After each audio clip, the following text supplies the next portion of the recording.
RS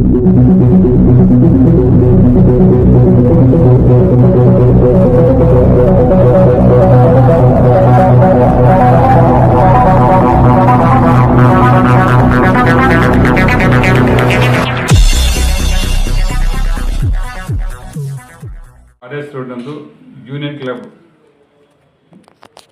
నందు 2002-2004 మధ్యలో KE Madanna memorial indoor stadium నిర్మించారు. ఆ స్టేడియం నిర్మాణం అయిన తర్వాత 2009 ప్రాంతంలో కోట సుజాతమ్మ గారు వుడెన్ కోట్ వేయించి అందులో లైటింగ్ అంతా ఏర్పాటు చేశారు. లైటింగు తదితరన్నీ ఏర్పాటు చేశారు. ఆ స్టేడియము కట్టి దాదాపు 20 సంవత్సరాలు రాలేదు. ఈయన 2020లో దాన్ని కూల్చి రిపేర్ చేస్తామని ఒక టెండర్ కాల్ఫర్ చేశారు. డిస్ట్రిక్ట్ మినరల్ ఫండ్స్, ఈ ఫండ్స్ కలెక్టర్ ఆధ్వర్యంలో ఉంటాయి. ఈ ఫండ్స్ని జిల్లాలో ఈయన ఒక్కడే ఎక్కువ శాతం ఉపయోగించుకుని నాకు అర్థమవుతుంది.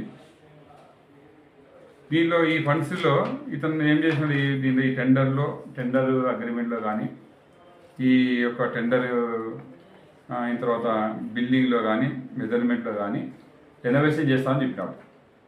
రెనోవేషన్ మీన్స్ రిపేర్లు చేస్తా అని చెప్పాడు. రిపేర్లు చేస్తానన్న ఇతను దీన్ని కూల్ చేసా అన్నాడు. సరే కూల్చినావు అబ్బా, ఏదో కడుతున్నావు అనుకుంటే ఆ కూల్చిన సామాన్ ఏమి చేసినామని అడుగుతున్నాం మేము. దాంట్లో ఉండే షట్టర్లు కానీ, దాంట్లో ఉండే డోర్లు కానీ, దాని సామాగ్రి కానీ ఏం చేసినాము, ఆ సామాగ్రి గురించి ఆయన అధికారులు సమాధానం చెప్పారు. తర్వాత వచ్చేసి ఉండేదాన్ని ఉంటే ఆయనకి లేదా ఒకవేళ ఫండ్స్ దండిగా ఉంటే ఇంకో స్టేడియం నిర్మించాలి, కానీ ఉండేదాన్ని పొడగొట్టి పేరు కోసము గొప్పల కోసము ఆయన కేఈ మాదన్న తాత పేరు తీసుకుని వాళ్ళ తాత పేరు పెట్టుకున్నాడు. ఇటువంటివన్నీ చిల్లర పనులు చేస్తాడు. ఏమంటే ఈ బొమ్మలు చూపిస్తాడు, నేను ఇది చేసినాను, అది చేసినాను, ప్రజలకి ఒక భ్రమ కల్పిస్తాడు. అంటే ఈ విధంగానే మీ దగ్గర ఉంటే మహిళలకు ఇంకో స్టేడియం కట్టాలి లోన్లో ఫండ్స్ ఉంటే. అంతేగాని పేపర్ల మీద ఒకటి చూపిస్తావు, చేసేది ఒకటి చేస్తావు.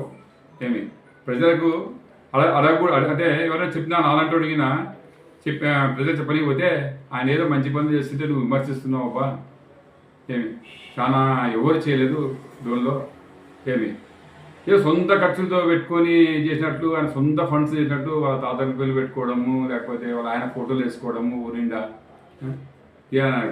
ఏ ప్రభుత్వం వచ్చినా ఎవరు వచ్చినా అభివృద్ధి పనులు చేయాల్సిందే, ఇది చేసిందే. కోట్ల సుజాతమ్మ గారు కూడా అప్పుడు ఉరిపేట గురుకుల పాఠశాల, కోట్ల ఇండస్ట్రీ కట్టారు, అందరికీ ఉరిపేట కట్టారు. మీ దగ్గర అదనపు నిధులు ఉంటే కదా మీరు మా మహిళలకు దగ్గర ఒకటి కట్టాల్సిందే. అంతేగాని ఇక రిపేర్ చేస్తామని పడగొట్టడానికి 2 కోట్లు ఖర్చు అవుతుందా? మీరు ఆలోచించండి. ఎందుకంటే విలేకరులు కూడా మీకు కూడా అవగాహన ఉంటుంది. ఒక బిల్డింగ్ పడగొట్టాలంటే దానికి ఎస్టిమేషన్ ఎలా, ఆ ఎస్టిమేషన్స్ లేవు.